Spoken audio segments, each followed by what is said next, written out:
제티와 함께하는 회계원리 시간, 여러분 제하.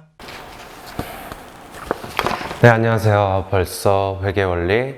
우리가 여러분들한테는 한 13번째, 14번째 수업에 다다랐을 것 같아요. 벌써 밖에 날씨를 보니까 정말 화창하네요. 화창한 걸 넘어서 이제 더워지고 있습니다. 쌤도 벌써 이렇게 반팔을 입고서 수업을 준비를 하고 있어요. 여러분들이 이제 학교를 나오는 시기가 결정이 어느 정도 됐죠? 5월 27일 이렇게 정해졌는데 여러분들이 나올 때 되면은 지금보다도 더 덥지 않을까라는 생각을 많이 해봅니다. 여러분들 그러니까 이제 얼마 남지 않았어요. 조금만 더 힘내가지고 우리 학교에서 볼 수 있었으면 좋겠습니다. 그리고 여러분들이 학교를 나오고 난 다음에 그 다음 주가 뭐예요? 바로 중간고사입니다, 여러분. 그러니까 좀 급하게 준비를 하셔야 돼요. 여러분들 쌤이 지금까지 내준 학습지 이걸 위주로 많이 봐주세요. 쌤은 따로 꼬고 막 그렇게 문제를 내진 않습니다. 여러분들이 이 학습지만 보더라도 거의 다 좋은 성적을 받을 수 있게끔 내주고 있으니까 여러분들 이 학습지 위주로 해서 많이 공부를 해 주셨으면 좋겠습니다. 어쨌든 오늘 같은 경우에는 유동자산을 계속적으로 나아갈 겁니다. 이 유동자산만 하더라도 정말 나갈 것이 많아요. 그러다 보니까 유동자산만 한 5탄, 6탄, 7탄? 한 7탄 정도까지는 가지 않을까요? 라고 쌤은 생각을 해요. 그게 중간고사 범위 정도로 잡힐 것 같습니다. 여러분, 그러니까 당연히 교과서에 있는 내용을 쌤이 토대로 많이 가져왔으니까 교과서를 위주로 보되 특히 문제를 많이 풀어보셔야 됩니다. 왜냐, 회계는 많이 문제를 풀어봐야만 이거를 이해를 할 수 있어요. 그러니까 여러분들 지금까지 학습지 뒷장에 보시면은 이렇게 문제풀이들이 다 있어요. 쌤이 다 문제풀이를 냈기 때문에 다 풀어보길 바랍니다. 알겠죠? 그렇게 해야만 여러분들의 성적이 오를 수 있을 것이다 라고 쌤은 이야기를 할 수 있을 것 같네요. 이제 오늘 수업으로 들어가 보도록 할게요. 유동자산의 목적 2탄 어떤 내용이 있는지 볼까요? 우선은 우리가 지난 시간에 뭐에 대해서 배웠습니까? 당좌자산 해가지고 현금성 자산까지 배웠어요. 그 다음에 배우는 게 뭡니까? 이제 당좌예금에 대해서 배워보도록 하겠습니다. 결국엔 당좌예금이란 요구불예금의 한 종류다라고 되어 있습니다. 어쨌든 간에 예금인데요. 결국에는 뭔가 요구를 해가지고요. 우리가 마음대로 적립식 적금, 적금은 제외하고 예금, 이런 것들을 말하게 됩니다. 요구불예금은 이 두 가지로 분류가 기본적으로 된다라는 거. 보통예금은 뭐라고 했어요, 쌤이? 보통예금은 기본적으로 우리가 주로 일반인들이 많이 사용하는 그냥 통장이죠. 일반 통장. 당좌예금은 기업에서 주로 사용하는 기업 통장이라고 생각을 간편하게 해주시면 될 것 같아요. 어쨌든 간에 기업과 은행 간의 당좌 거래 약정을 통해서 이루어진다라는 건데요. 이거는 차차 설명을 하겠지만 기본적인 원리는 뭐냐? 기업이 은행에서 예금 관련 통장을 하나 만듭니다. 그리고 나서 우리가 거기에 있는 돈을 통해서 거래를 하게 돼요. 다른 기업과. 거기에 있는 돈을 빼서 거래처에다가 주게 되고 그러는데 하다 보니까 우리 통장 잔고가 0원이 될 때가 있습니다. 깜빡하고서 돈을 못 넣어놔서 0원이 됐을 때 그때 우리는 당좌예금은 어떻게 하느냐? 정해진 미리 은행과 정해놔요. 우리가 마이너스 한 몇 천만 원까지 더 사용을 할게요. 돈은 금방 넣어드릴게요 라고 하면서 마이너스 3천만 원까지 추가적으로 돈을 꺼내서 쓸 수 있는 게 당좌예금이다 라는 겁니다. 한마디로 미리 약정을 걸어놓고 우리는 얼마를 추가적으로 쓸 거예요 이런 식으로 걸어놓는 통장, 기업들이 거래를 위해서 주로 사용하는 통장을 우리는 당좌예금 통장이다 라고 이야기를 많이 하게 됩니다.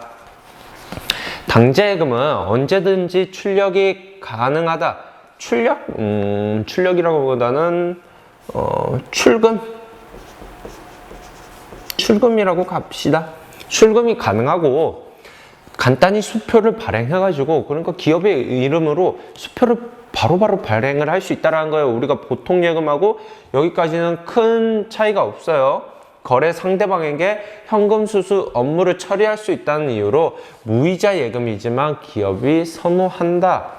이렇게 간단하게 처리를 할 수 있다 보니까 이자를 받지를 못한다 라고 하더라도, 이자가 없어요. 막 기업이 10억, 20억을 넣어놔도 이자가 없는 예금입니다. 예금 통장입니다. 우리 보통 예금 통장은 넣어놓으면은 뭐 달 또는 년 단위로 이렇게 이자가 붙죠. 이거는 무이자지만 그래도 기업이 선호하는 이유는 뭐냐? 이게 결국에는 간단하게 사용할 수 있고, 아까도 말했다시피 마이너스가 돼도 사용을 할 수 있고 때문에 우리가 주로 사용을 하게 된다 라는 것을 여러분들이 알 수가 있습니다. 여기서 잠깐 왜 우리가 기업들이 결국에는 당좌예금이라는 것을 선호하고 있는가 한 번 더 좀 짚고 넘어갈게요. 당좌예금은 위에서 언급하듯이 아무리 예금을 해놔도 이자를 받을 수가 없어요. 무이자라는 거예요. 무이자. 그런데도 왜 기업들은 선호를 하고 있나요?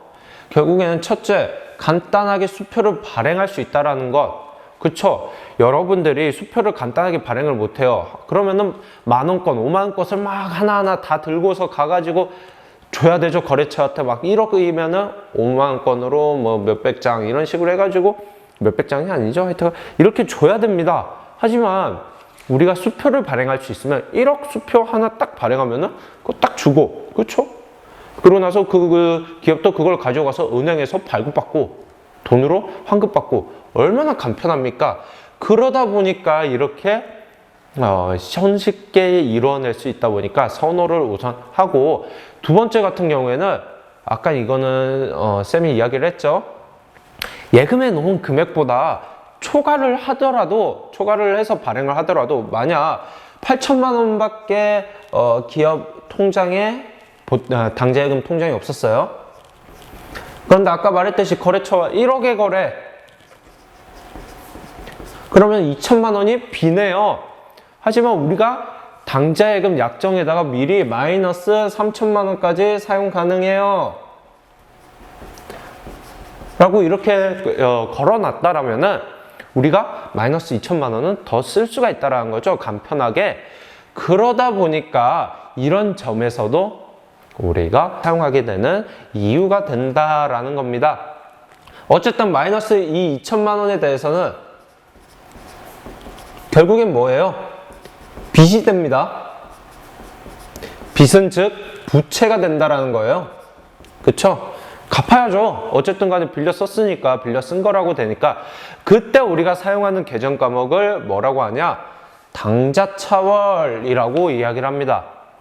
다음 달에 갚아야 돼요 라고 해가지고 이거를 우리가 당좌차월이라고 하고, 이거를 기업의 부채가 된다 라고 합니다. 그리고 나서 이것 또한 단기차입금. 기업 입장에서는 돈을 빌린 거죠. 단기간 내에 갚을 목적으로 빌린 돈 해가지고 단기차입금 성격을 가지고 있는 당좌차월이라는 계정 과목을 사용하게 된다라는 겁니다. 여러분 알겠나요? 다음 우리가 현금성 자산이란 결국엔 정확히 무엇인가? 우리가 현금 및 현금성 자산 이렇게 배웠는데요. 어쨌든 간에 그래도 현금성 자산에 대해서 좀 배우고 넘어가야 될 것 같습니다. 현금성 자산의 가장 기본적인 원리는 뭐냐? 3개월 이내, 언제부터? 취득한 당시. 취득을 만약 3월 12일 날 했어요. 그러면은 3개월 이내니까 6월 11일까지 대략 이 정도 되겠죠? 이 3개월 이내에 뭐가 돼야 된다는 거예요? 무엇이든 간에 현금화가 돼야 되는 자산이다 라는 겁니다. 한마디로 3개월을 넘어가면은 현금성 자산에 포함이 될 수 없다라는 것을 이야기하고 있는 거예요. 우선 1번부터 볼게요. 예시로 만기가 3개월 이내의 예금, 적금, 그 예금 증서 이런 것들 또한 3개월 이내의 예금, 적금, 예금 증서 이것도 현금성 자산이 된다라는 거고요. 취득 당시 만기가 3개월 이내인 채권, 그러니까 이제 취득할 당시입니다. 채권이라는 것은 뭐 받으러 오면 이런 것도 다 되지만 그게 90일 이내 또는 3개월 이내일 경우에 이제 우리가 취득하는 날 기준으로 90일 이내, 3개월 이내면은 현금성 자산이다. 우리가 4개월짜리였어요. 4개월짜리 채권을 받았어요. 이거는 취득 당시로 4개월이 되는 거죠. 그러니까 이거는 현금성 자산이 될 수 없다라는 거고요. 취득 당시 3개월 이내의 우선주, 상한 우선주, 이거는 뭐 결국엔 주식에 관련 이야기인데 어쨌든 간에 뭐 3개월 이내에 현금화가 될 만한 주식. 그 다음에 환매 조건이 3개월 이내의 환매채. 이것도 나중에 좀 배우도록 할게요. 이거는 어쨌든 간에 이런 식으로 3개월 이내에 현금화가 바로 될 수 있는 현금성 자산들을 이야기하게 된다라는 것을 합니다. 여러분 이거 꼭 봐두세요. 이것도 시험 또는 자격증 문제에 자주 출제가 되고 있으니까 여러분들이 한 번쯤은 보고 넘어가야 될 중요한 자료 중 하나가 될 것 같습니다. 단기 투자 자산에 대해서 한번 보도록 하겠습니다. 투자 자산이라고 따로 있다라고 했어요. 어디에 포함이 된다고 했어요? 비유동 자산 안에 투자 자산이라고 있다라고 했는데 그거 이외에도 단기 투자 자산이라고 있다라고 했죠. 단기간 내에 뭔가 투자 목적으로 사용하고 있는 자산, 그쵸? 거기에 가장 대표적인 예로 단기 매매 증권 한번 보도록 할게요. 단기 투자 자산은 단기간, 결국에는 언제입니까? 1년 이내라고 여러분들이 생각을 많이 해주시면 돼요. 1년 이내에 투자와 관련된 자산으로 투자를 목적으로 두고 있는 자산이다. 근데 그게 1년 이내다라고 하면은 단기 투자 자산이다 라고 한다라는 겁니다.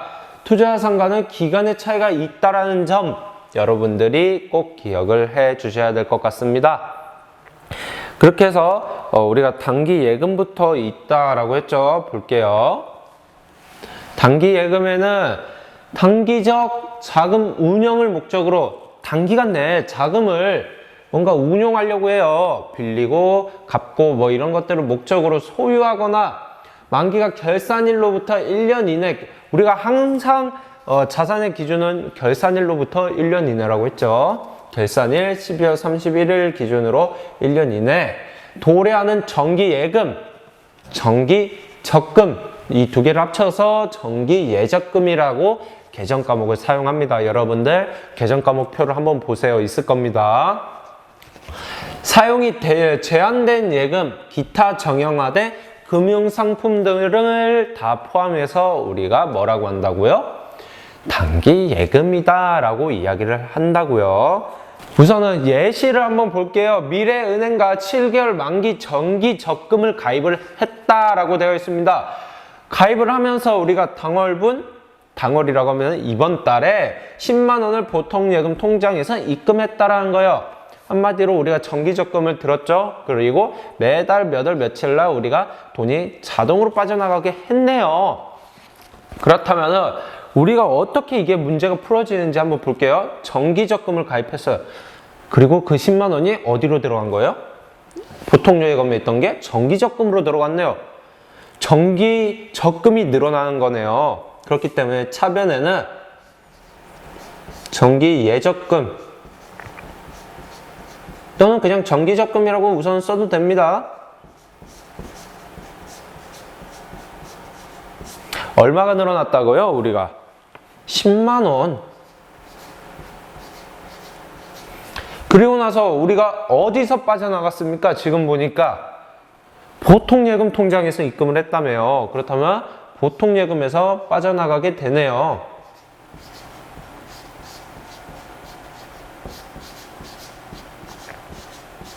이제 거래일 판료소, 막 자산의 감소, 자산의 증가는 어디 이야기할 필요도 없죠. 거래일 판료소 여러분들이 머릿속에 스스로 기억을 하고 있어야 되고, 그 다음에 자산은 어디, 이거는 이제 어떻게 나온다라는 거 여러분들이 스스로 파악을 하고 있어야 돼요. 쌤이 1년 내내 그렇게 이야기를 할 수는 없다라는 거 여러분들도 기억을 해주고, 여러분들이 계속 문제를 풀어가지고 이거를 익숙해져야만 된다라는 겁니다. 네. 정기 예적금 어쨌든 자산 개정 과목에 있는 거였죠. 증가니까 뭐 차변, 보통 예금에서 빠져나갔으니까 감소니까 대변, 이런 식으로 바로바로 여러분들도 나와 주셔야 한다라는 겁니다. 네, 다음은 이제 단기 투자 자산 중에서도 단기 매매 증권 정말 중요해요. 이거는 거의 자격증 시험에서 매번 출제되는 문제 중 하나입니다.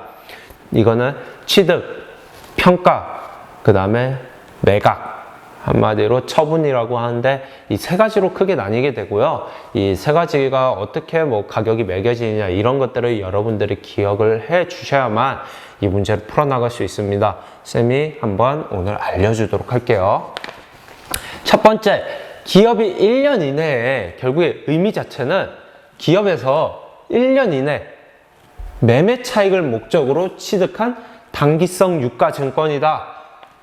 결국엔 주식, 사채, 공국채, 국공채, 그냥 뭐 돈을 투자를 해서 돈을 벌 목적으로 가지고 있는 채권이다.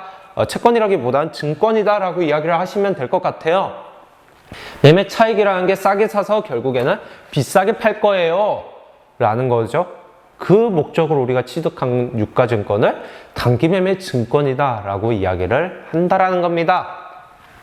우선 단기 매매 증권 쌤이 방금 전에도 이야기를 했다시피 취득가, 평가와 처분, 이 세 가지로 나누어서 계산을 하게 됩니다. 우선은 우리가 취득부터 한번 봐야겠죠. 취득 같은 경우에는 공정가치로 인식을 한다라는 것은 결국엔 뭐냐? 공정가치란 구매자 그리고 판매자가 합리적으로 생각하고 있는 그 가격이다라는 겁니다. 증권의 가격이니까요. 결국에는 우리가 주식을 하다 보면 그 정해져 있는 가격 있죠? 그거를 말을 합니다. 실질적으로 결국에는 뭐냐? 실질적으로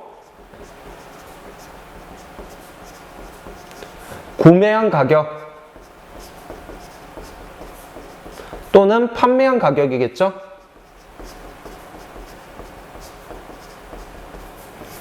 이거를 뭐 우리가 단기 매매 증권의 취득의 가치로 평가를 하게 되고요. 취득 시 발생하는 추가 매입 부대 비용, 뭔가 수수료, 취득세, 만약 이런 것들이 있다면 이런 것들은 별도로 단기에 비용 처리를 해줘야 된다. 한마디로 별도로 수수료 비용 이라는 계정 과목을 사용해서 따로 취급을 해줘야 된다는 겁니다. 이 비용을 우리가 단기 매매 증권 안에다가 포함을 시키면 된다, 안 된다? 안 된다. 따로 계산을 해라 라고 이야기를 하고 있는 부분입니다. 어쨌든 간에 공정가치는 합리적인 거래를 전제로 하는 판매자로부터 구매자에게 자산이 이전될 때의 가격. 결국에는 구매자 입장에서는 실제로 산 가격, 판매자 입장에서는 실제로 판매한 가격, 이게 될 거다라고 이야기를 하고 있는 겁니다. 이거 맞네요. 별도 단기 비용 처리라는 것은 결국에 회계의 3대 유가증권은 세 가지로 나뉜다라고 쌤이 저번에도 이야기를 했던 것 같아요. 단기 매매, 매도 가능, 만기 보유, 이 세 가지로 쌤이 나뉜다라고 이야기를 했었습니다. 이 두 가지는 어디에 있는 거예요? 비유동 자산의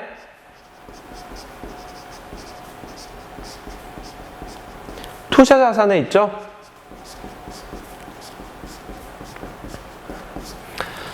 하지만 단기 매매 증권은 단기 투자 자산, 이 당좌 예금 안에 있는 거고요.